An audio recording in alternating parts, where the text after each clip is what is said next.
This is the Passionate DJ Podcast. I'm your host, David Michael, and with me is the one, the only, the mighty Modingo. What up, y'all? What's up, man? How you doing? Finally happy to be back recording. I just can't seem to get myself here with everybody else. That's what everybody keeps saying. So, I'll schedule them all on the side, and it all works out. So, this is an experiment. We're doing this live. Yep. So we've done some live stuff, but we not haven't since done 100. Yeah, we haven't done a full live episode since 100, and this wasn't planned at all. Actually, Mo sent a message saying, "Hey, did you see all this tractor stuff that's going on?" Mm-hmm. And I said, "I'm already writing the outline. You want to come over tonight?" Yep. And so that turned into this live stream. Yep. So those of you who are in the Facebook group, hopefully you are seeing this right now. Welcome. Like I said, this is an experiment. We're just giving this a shot. We know we want to do a lot more live stuff, a lot more YouTube, a lot more video. And so we decided to go ahead and take this opportunity to do that because there's a lot of big Native Instruments, tractor-y kind of business going on. And so we wanted to get that news out to you guys straight away. And even if you're not a tractorian, you should pay attention because then you're going to learn about what you're missing. Absolutely. So real quick, so you are officially a retiree, is that correct? Yes, I am no longer in the military. I am no longer an active duty member of the military as of Tuesday. So you probably have heard this 800,000 times over the course of your career, but now that it's all over, thank you for your service, sir. I thought you were going to hand me a blunt or something. Yeah, not on the live stream. No, disregard kids. So no, congrats, man. Oh, thank you, bro. Appreciate it, man. That was. How long was your career? 26 years. 26 years and 4 days. Yeah. Wow. not that anybody's counting. Yeah. No, awesome ride. Really enjoyed it. Had the opportunity to meet plenty of awesome people inside the military as well as outside. And time to go on to the next chapter. What is the next chapter? Do you have one yet? I thought you were going to give me a job here full time with Passionate DJ. Is that what's happening? Well, this has been the Passionate DJ Pod. For those of you watching live, go ahead and shoot us something in the comments, and we'll shout you back out. What's up to Silent Gloves? Yeah, can you guys hear us okay? I know that the audio is probably weird for you guys in the live stream. I'm probably on the left channel and Mo's on the right channel. I'll fix that for the podcast version, but that was something I discovered at the last minute and couldn't fix, so hopefully that's not weird for you. But I think everything should sound good. It looks pretty good on the preview. So real quick, I want to read a few reviews that we've received on our Facebook page. This one comes from Ben OGrady. He said, "Awesome podcast. I listen every week and have learned a lot. Keep up the good work." And he's actually one of the guys I communicated with. He's also a CrossFitter and a DJ. Oh, that's okay. I didn't realize that was him. And we had a long talk, about an hour-long video chat, and just kind of gave him some tips and tricks, let him pick my brain for a while, and going to follow up with him, see what kind of progress he's making, and hopefully now that I'm retired, might have the opportunity to go down and actually DJ a competition with him at some point. Nice, so that'd be pretty sweet. We have another one here from Brent Roberts. It says, "Having knowledge is one thing, but learning knowledge is far much better since it increases the wealth and breadth of wisdom you currently possess. Finding places that not only promote but more importantly educate is crucial in this day and age, and from what I've seen, Passionate DJ does that in spades. Great work, and I can't wait to see what the future holds in store." Awesome reviews, guys. Thank you so much. Thank you, Brent. We really appreciate that. And if you would like to leave us a review on Facebook, it's really helpful to us and to the general, social proof thing when people see our reviews and see that you guys are enjoying the show. So go over to the Facebook page at facebook.com/PassionateDJ and leave us an honest review. We would really appreciate it. And also, it does make us feel validated, for lack of a better term. But when you guys leave us those messages and awesome feedback like that, it really helps us feel good about what we're doing. Yeah, absolutely. And speaking of Facebook, obviously you guys in the live stream, guys and gals, are hearing this already. But for those of you listening on the replay or on the podcast, make sure you join us on the Facebook community group. That's passionatedj.com/community. It'll take you right there, and you can join in, the next time we do this. Yeah, absolutely. So a couple of news items that were, of course, this is a pretty news-heavy episode. But a lot of stuff has dropped in the past 72 hours, though. Yeah, it's been big, and even really in a week or two prior to that. Pioneer had some announcements, the XDJ-RR. We just talked about this in the pre-show. This is a new 2-channel system from Pioneer. It works with record box prepared USB sticks, so or it works as a controller. So it's just like the RX2 in that sense, where you can plug in a USB drive and no laptop, and it'll run like that. But it'll also run as a controller through Record Box DJ.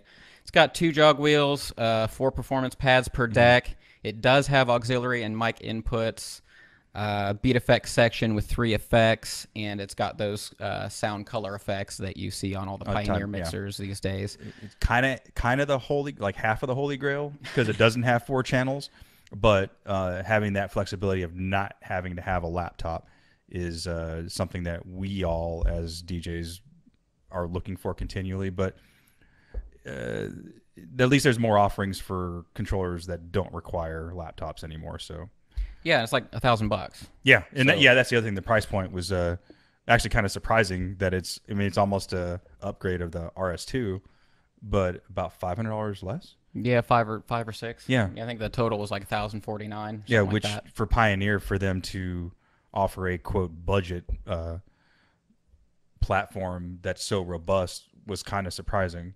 I was looking for things that were potentially missing. Yeah, which, I mean, there are some features that aren't there, but for that price point to have a standalone controller, it's pretty awesome. And one thing that wasn't clear to me was how does it compare size-wise and weight-wise, because the RX2 is kind of a big boy, right? I mean, it's kind of bulky. I made a little bit of fun of it in the YouTube channel, and a couple of you guys yelled at me for it, but it's one of those things that is just, if portability is your main concern, the RX2 wasn't necessarily ideal for that. This seems like it's a little bit stripped down, so I wonder if that's changed. Jack Sheets, Mr. Shifter, aka Jackie Boy, hey Jack, aka I'm sure he's got other monikers, but he's saying that it doesn't have the touchscreens, so that's where they shave some cash off. Gotcha. That's why you're saving some cash there. Okay, cool. Now, obviously, I don't have a review of that yet, but you can see the XDJ-RX2 review on our YouTube channel at youtube.com/passionatedj. It's not all great announcements from Pioneer, though. They actually recently announced some problems with the DDJ-SX3. Yeah. So if you own one of these, you're going to want to pay attention. Here's the announcement from Pioneer. It says, "We regret to announce that we've discovered a problem with some of our DDJ-SX3 controllers. If you own this product, we apologize for any trouble this may have caused you. We've identified an issue in some SX3 controllers which can cause the audio output to freeze or make all of the unit's LED lights switch off. All of the affected SX3 controllers will be examined and repaired free of charge at an authorized Pioneer DJ repair center. We'd like to thank you for your continued support for our products, and we're sorry for the inconvenience, yada, yada, yada."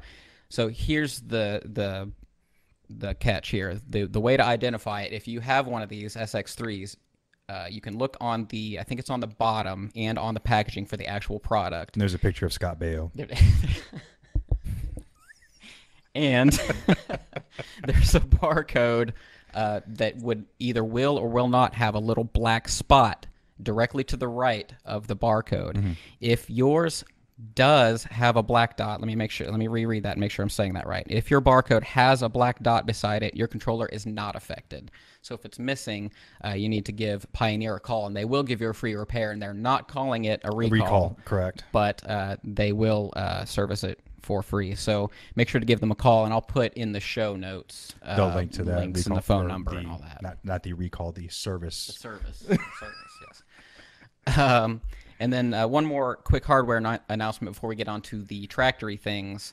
The Denon SC3000. They came out with the SC3000M. Okay, now this is basically identical to the original 5000, and the CDJ alternative from Denon, which is great. Denon's listening. I would love to review one of those. Yeah, the dual layer standalone. And the larger screens. Yeah, they're super nice. So basically what they did is they removed those little center screens, those little displays, and instead they added motorized jog wheels. So with it like a 7-inch vinyl disc on it. So it's kind of like the NX7. new Mark. NS7.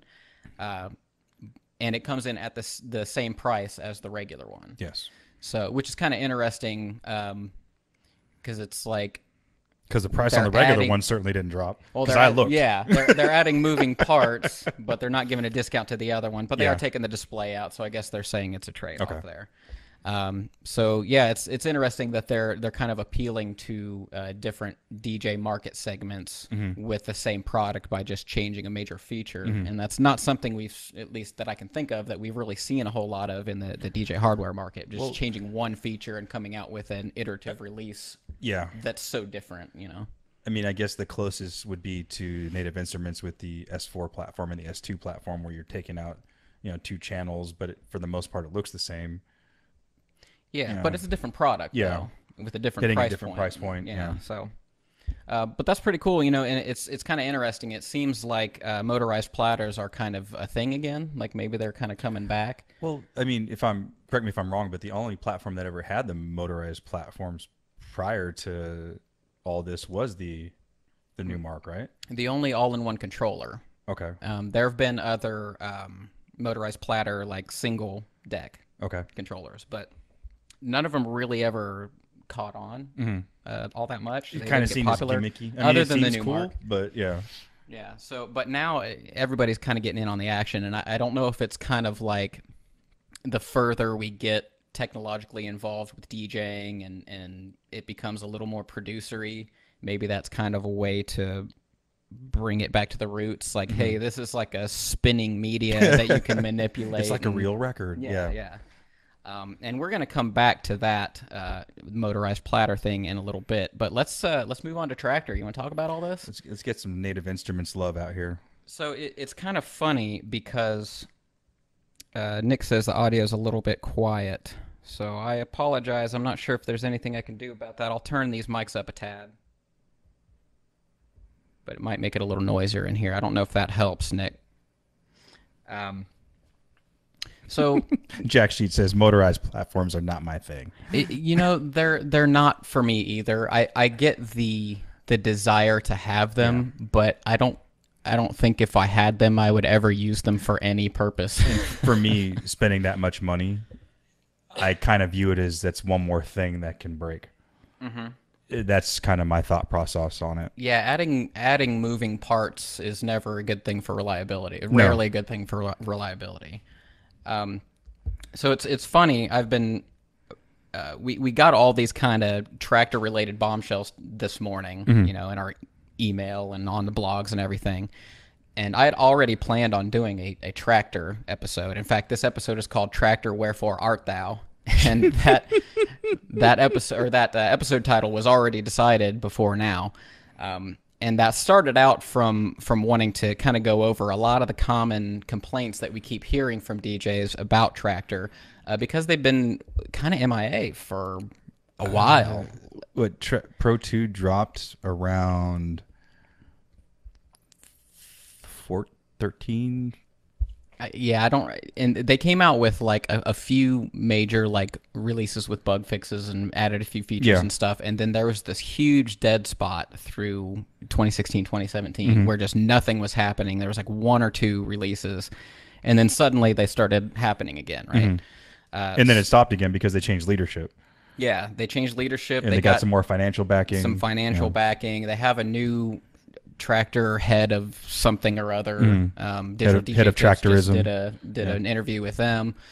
So it sounds like they're at least trying to make the appearance of Traktor having some activity. But some of the common stuff that we've heard, one big complaint is the lack of like elastic beat grids or That's warping. Yeah, that's the most. When I look in the forums, that's one of the most common complaints I see. Now, does Serato have a feature like that, or I don't think so, but you're asking the wrong person. okay, yeah. Where's my Serato users at? Do they have something like somebody that? will comment in there, but you know, it's kind of frustrating because Traktor is so historically it's one of those things you get under the hood with and you fool with it and you do creative weird things with it. It's like they almost want you to mess with it. Yeah, they want you to hack it. It's atypical DJing approach, and but they really limit you by not ever letting you change the beat grid or change the tempo of a track or something like that. So you set your beat grid once and then you're stuck there. So if the track drifts, if it changes tempo or anything like that, or if it's a live track. Yeah. So I mean, that's where the mad skills come in, right? Yeah. You figure that out, but that's not a complaint. That's a complaint for the software, right? Is that they're not offering this, and so that would allow people to do more creative things with changing tempo and that sort of stuff. Yeah. So we haven't heard anything about that. The other one is video. Yeah. People want video. VJs and visualizations. Rekordbox is doing it. Virtual DJ is doing it. All the software packages are adding this video support, and it's just been kind of like a dead zone for Traktor. They haven't really said much about that. They've complained about the shying away from jog wheels, so like the Kontrol S5 or S8, S5, D2, missing all jog wheels and having the touch strips and all that kind of stuff. Of course, that's going to be a matter of preference. That goes back and forth depending on what kind of DJ you are. What kind of DJ you are, how old you are. Some of that stuff plays in.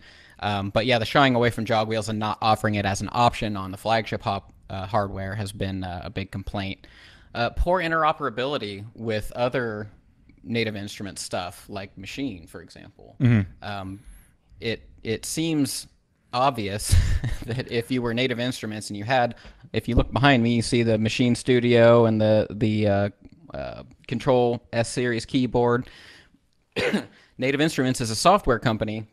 They started making hardware, Yeah, they should be able to easily integrate all this stuff. So why isn't it? They did eventually add Ableton Link for timing and all that kind of stuff, but it seems like you should be able to like add Machine, boop, and it just goes. When I got back into the DJing after my hiatus, because I decided I had to be a parent and kind of put some things aside, that was one of the reasons I actually went with Native Instruments, because they were a software company that developed its own hardware. Yeah. And my thought process was the same, just like you. Well, if they can make the software, they should be able to make the hardware work well with said software. But as we've seen in the past, some of the things didn't integrate super awesomely. And then that also leads into a similar thing, which is the lack of VST support, which is, when people complain about the lack of VSTs, I'm like, nobody's really doing that. Just for reference, though, VST. Oh, yes. So that would be like basically it's a plug-in for your studio software. So FL Studio or Ableton or something like that, when you add an effect to a slot or you add an instrument, that's a VST. It's a Cubase thing. It's a .vst file is what they came from. But so there's these, there's just like thousands of VSTs out there, some of them free, some of them paid. And Native Instruments knows how to work with VSTs. Yeah. So some people are like, hey, they even offer, I think they call it the Traktor 12 or something like that, where you can buy those as VST effects and drop them in your software, but just not the other way around. So we haven't seen anything like that. Lots of complaints about the library management. Do you have anything to say about that? Because I know, didn't you have some troubles with the library either? It was with the remix sets.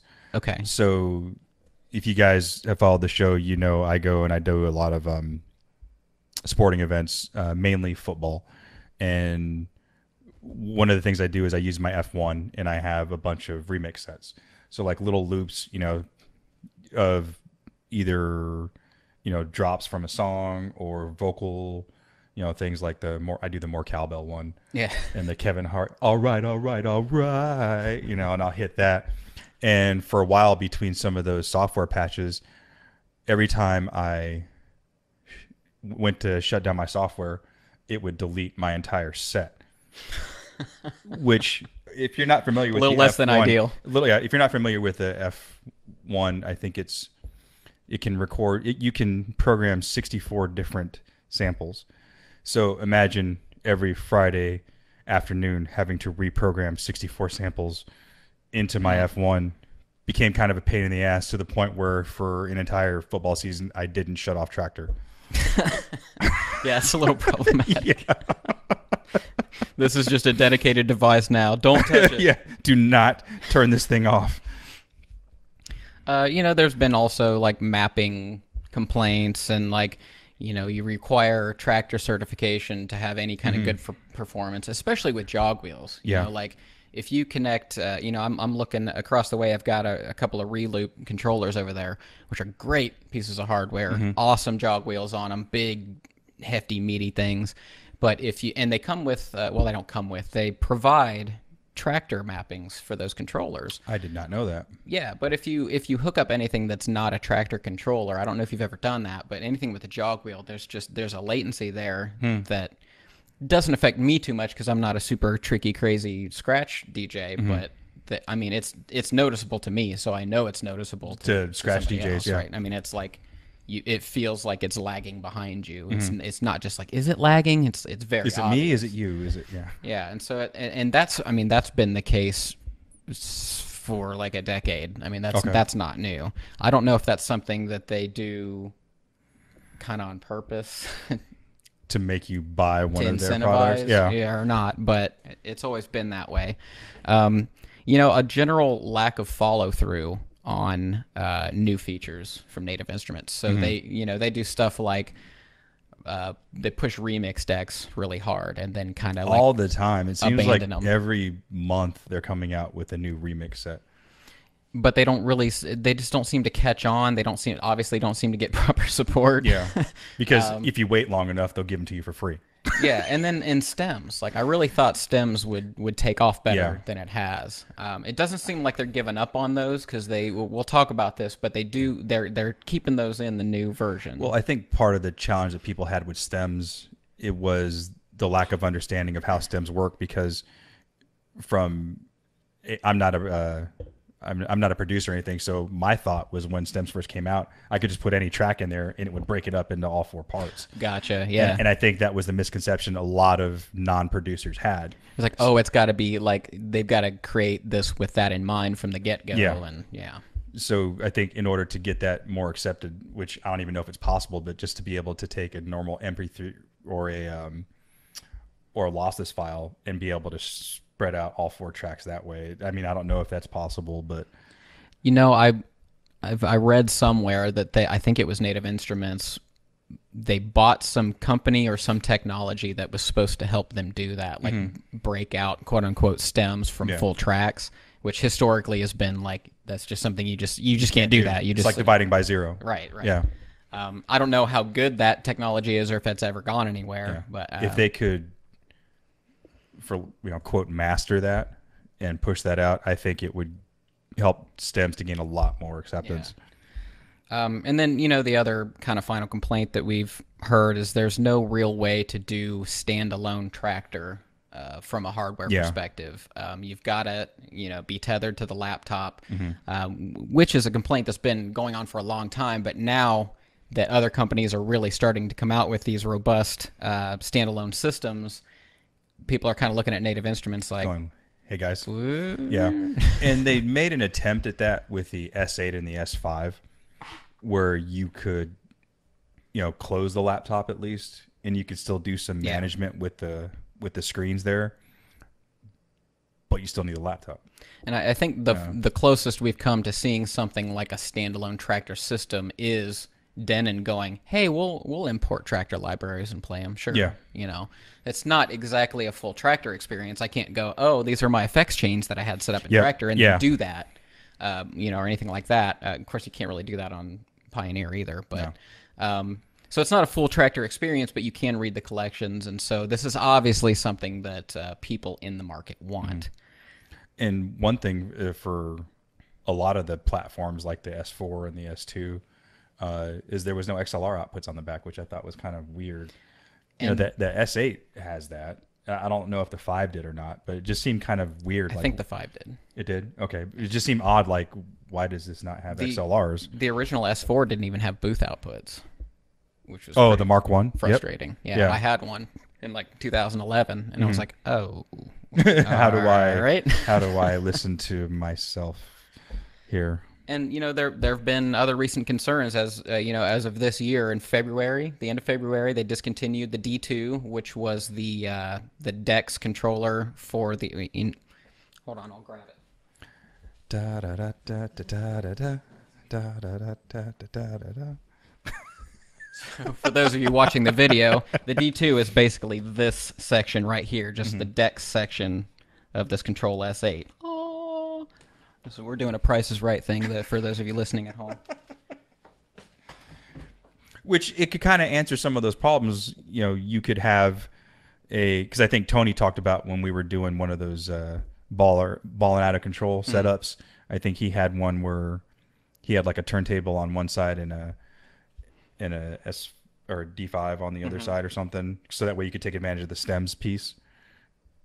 Yeah, I mean it's a great. I thought it was a great unit. Carl Cox uses them. A couple other big name DJs started using them, and they discontinued it along with the S5, which is the smaller version of the S8. Yeah, because I think Carl Cox used to use like a DJM 1000 and D5s or something like that.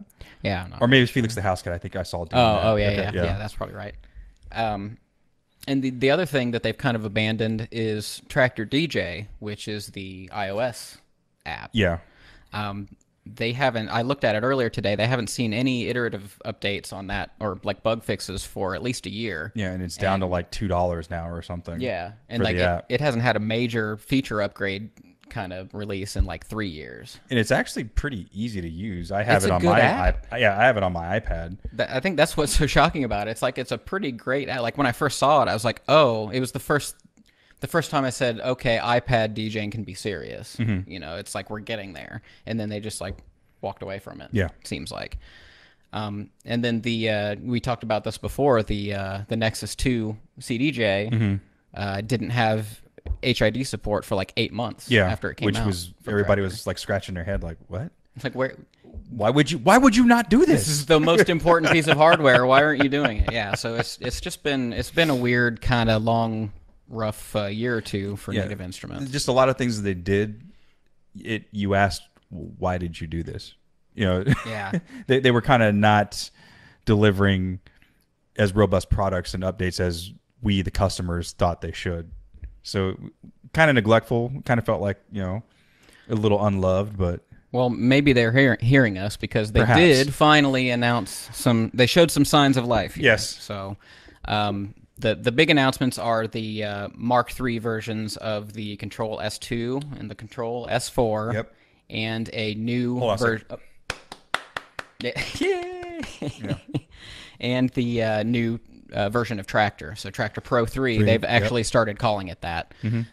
So, you know, there's been some talk about what that's going to be, and it's all like just announced as we record. We're recording this on Thursday, and it's going to publish on Monday for those of you not watching the live stream. So this is the 6th of September, 18. It dropped this morning, I believe. Yeah. Because I think I texted you probably about 10 o'clock, and by then it had already been out for about an hour or so. Yeah. So, I mean, and honestly, they're pretty cool. The S2 is just kind of a minor upgrade. We'll start there. You know, the Kontrol S2, it's a small 2-channel controller, just like you remember if you're a Traktor user. Pretty portable. It's got 2 jog wheels and 2 channels. It's a 4-deck 2-channel mixer, and with that dual layer. Yeah, it's dual layer, so you can control 4 decks, but you have 2 line faders. It includes a high-end audio interface. It's powered by USB, and it does come with the new Traktor Pro 3, the full version. It comes out in the fall for $299, which was that dropped my jaw right there. Yeah, that's dirt cheap. Because when I bought my S2 Mark II, I think I paid like $600 for it when it had just come out. Yeah. So they've added more pads. It's got 8 RGB pads on each deck. And that's, you know, for triggering your cue points and loops, and it also gives you access to remix decks and stuff in there. They've upsized the jog wheels, so they're a little bigger now, which is interesting. So they were shying away from jog wheels. Now they're making them bigger. They're they're touch sensitive now, so they allow for more accurate nudging, cueing, scratching, and stuff. So you know it can detect if you're touching the top or the side and all that. And then they've actually added this new feature called mixer effects, and this is similar to the Pioneer color effects, where it's like a single knob effect thing. All in one, yeah. Yeah, so like a low pass, high pass, whether you turn it left or right or something, it's that kind of thing. And that's entirely independent from the normal effects engine. So you can do that on top of it. If I understand it correctly, you could hook up turntables to it and still take advantage of those. You, or like if you're playing actual vinyl. I don't think this S2 has external Well, inputs. okay, well, but for the S4, I yeah, think, yeah. yeah. Yes. That was true on the S8. I'll put it that way. Okay. So I could connect my turntables to the S8 and then use the filters on it. It didn't have the color effects, Yeah. so it depends on if it depends on the software or not for that feature. Okay, that's fair. And then they've changed the layout a little bit, and I've got a picture of it for you here, Mo. But one thing that I notice about the layout, Yep. well, there are two things. It's asymmetrical now. Yeah, it's not the mirror image. Yeah. So the pitch faders are on the right side on each deck. So before, you had it was like a mirror image, like you said. So the outer edge of the controller would have the pitch faders and stuff. This time it's mirrored, which I find interesting because that makes me think that they might be coming out with modulars with jog wheels on them. They need to. I just a They need to do just something. just a hunch. I don't know that for sure. And the other thing is, since they made the jog wheels bigger, they moved the pitch faders down so they sit down by the beat pads close to your belly. Yeah. Right? So they're smaller now. But one thing I do like about they moved the filter buttons down above the volume faders, where the filter buttons used to be on top, up by the effects panel. Was it on the S2? Mm-hmm. I didn't on the realize S2 and that. S4, because I'm sorry, on the S4 they're down low. That's why when I first time I used your S8, that's one thing I really liked, is that the filters were right above the volume faders instead of having to reach all the way up top on the S2. So that leads us right into the S4, which is the S4 is pretty exciting, the Mark III, I think. So they've added visual and physical feedback for some added precision. And motors. So we talked about motorized platters earlier. Native Instruments is finally adding motorized platters to their controller, and they're doing that on the S4. So this one comes out November 1st. It's $8.99, and they call the system Haptic Drive. They say, we've re-envisioned what jog wheels can do and what you can do with them. They're now motorized, and they provide you with haptic feedback. It's a new way of connecting your tracks in 3 different modes. Not only do its motorized jog wheels spin and react to nudging, scratching, pitch fading, and backspins, they transmit cue points, loop markers, and more direct to your fingertips. And with RGB LED rings and high-res color displays, keeping all the info, blah, blah, blah. So here's the rub.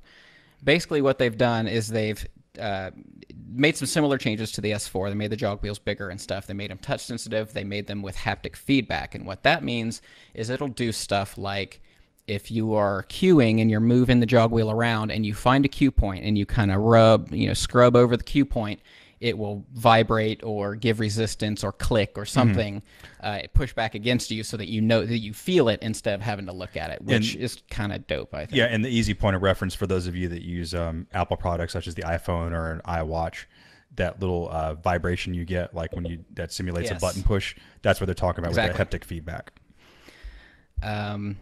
And then, in addition to that, they also added an LED light ring around, so you can see kind of track position. And then they also added a screen. It's a very tiny little screen, and it's right above the. Let me pull up the picture here for you, Mo, in case you haven't gotten a good look at this.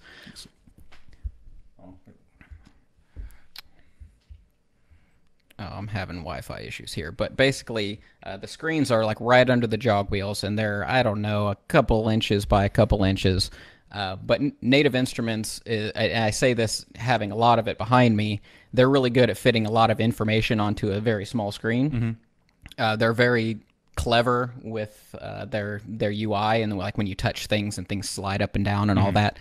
So I imagine they've gotten that really dialed in. And especially because that was the first time they introduced that was the S8 series, and that's one thing I noticed when I was using yours for the first time. It is kind of preemptive, where like I would touch like one of the dials and like the screen would change, predicting that I was going to do something specific. Like whether it be loop size or I think output.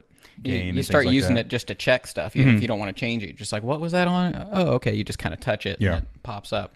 Yeah, I thought that was great. So if they start really integrating a lot of that stuff into the S4, it becomes a lot more appealing. they had something on the website here about the different modes, and I want to see if I can find that. Yeah. As far as for the jog wheels? Yeah, they have like a scratch mode, like a turntable mode for vinyl style mixing. So motorized jog wheels spin according to track tempo and deck behavior. So once again, they're motorized. So if you have it in turntable mode, it'll spin and do the whole thing and act like I said, a turntables with torque and everything. Excuse me, I'm just getting over a cold. Sorry for the coughs, guys. And then it's got like a classic, more CDJ style jog mode, but then it gives you the haptic feedback and all that kind of stuff. And then there's also actually a dedicated button on there where you can set your beat grid quickly, like right there on the fly. So those are all great, useful tools. Yeah. Useful tools, yeah, absolutely.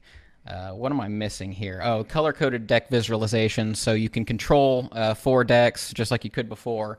When you switch to your, between your decks A and C, and on the left side, it'll change from blue. The LED ring and all your lights will change from blue to like an orange color. So it's very obvious. The S8 kind of does that too. It lets you know that you're controlling your third or fourth deck. And that's kind of helpful without having to look up at the screen and knowing that you're on that alternate deck.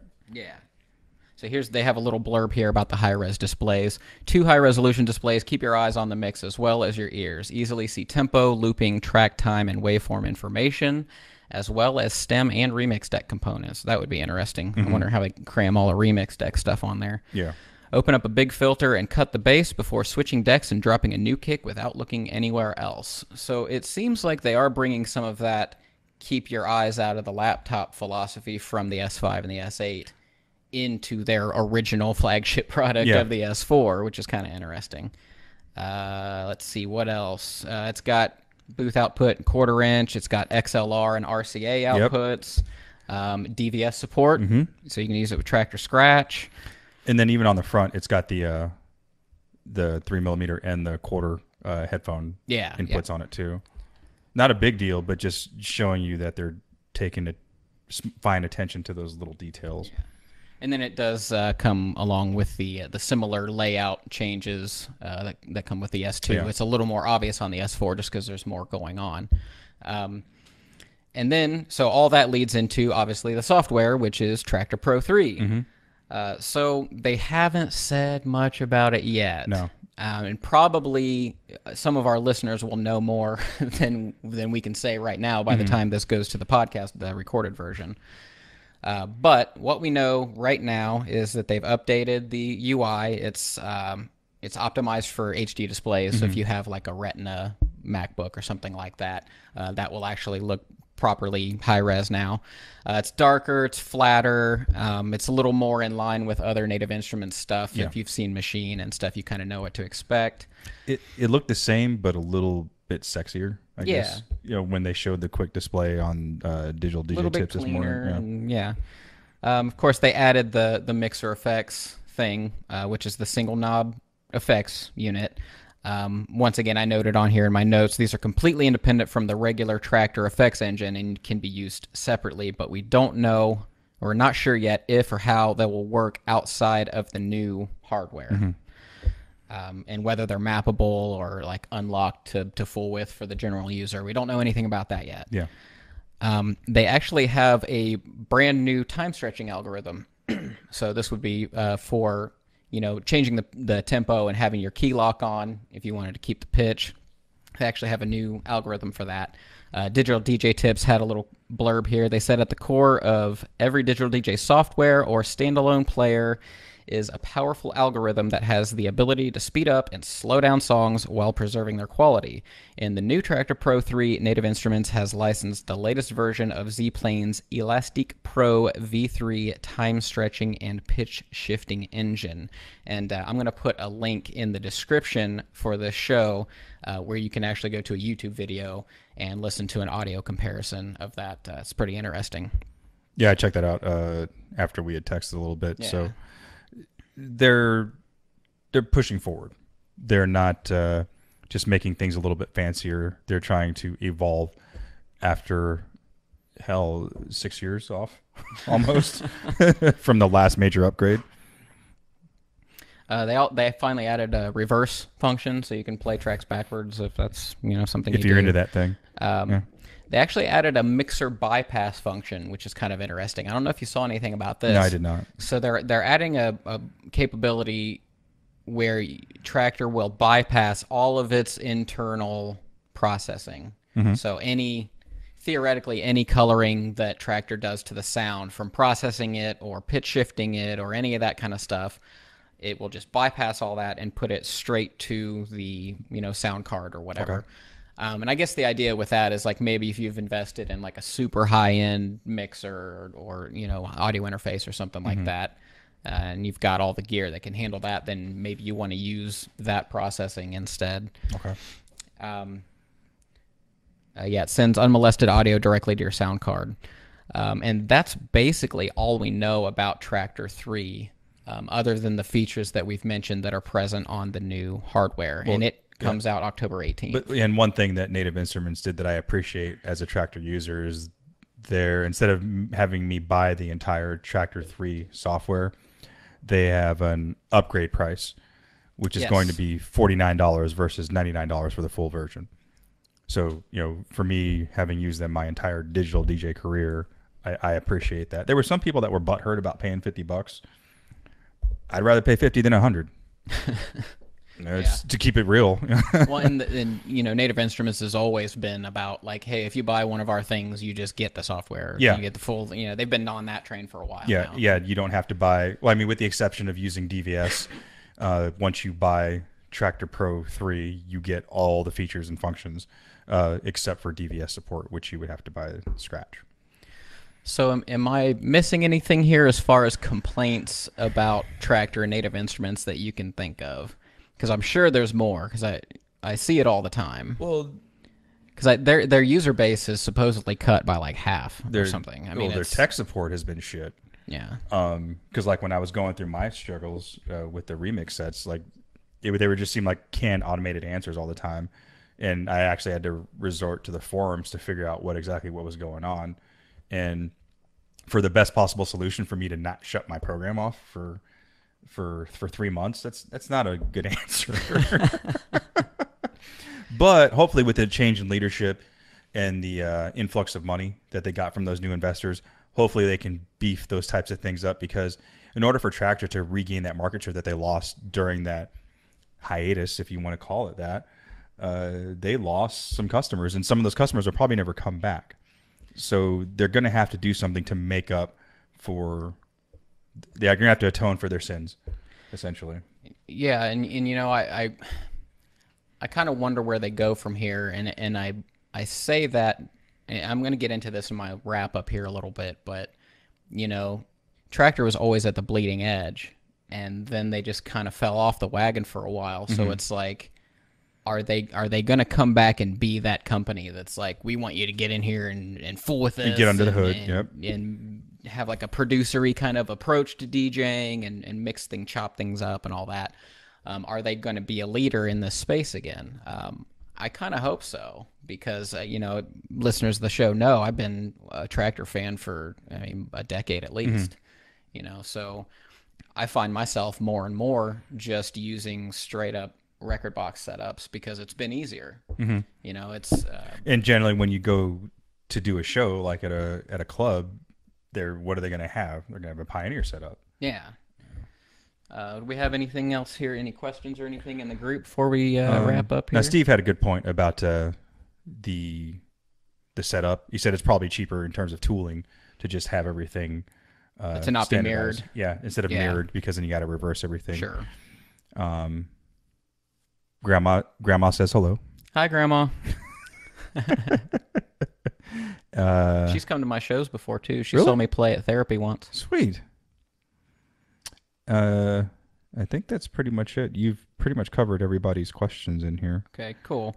Well, I'm going to go ahead and wrap it up here then. But, as a longtime Traktor user, I'm excited to finally see some signs of life in the Traktor ecosystem. In fact, like I said, I planned on creating this episode long before this past week's announcements from Native Instruments. But the question remains, will it be enough for Traktor to reclaim its spot as one of the biggest players in the DJ game.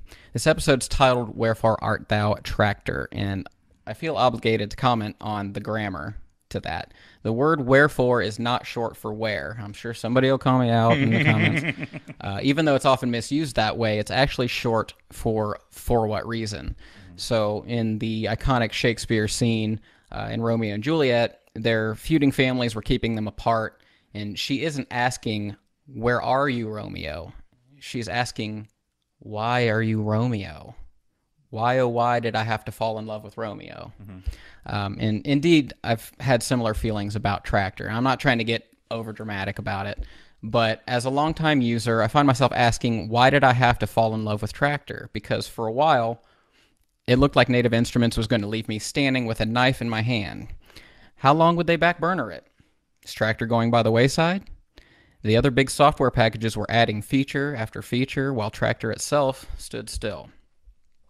Now, many users have already jumped ship in favor of Serato or Rekordbox or some other platform, and don't get me wrong, they're all great. But Traktor was always a pioneer in the DJ space.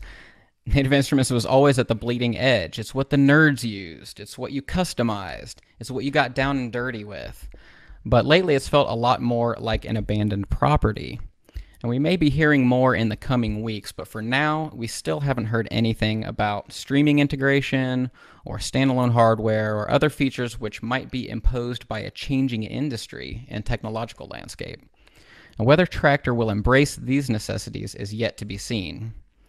I certainly hope that Native Instruments isn't paying lip service and that they truly want to put Traktor back on their priority list. This new hardware and software is a step in the right direction, but hopefully Native Instruments makes me start to feel loved again. We'll keep tracking the progress on this as it develops, but for now, this has been the Passionate DJ Podcast. Take care, guys. Mo, thanks a lot, buddy. Later, y'all.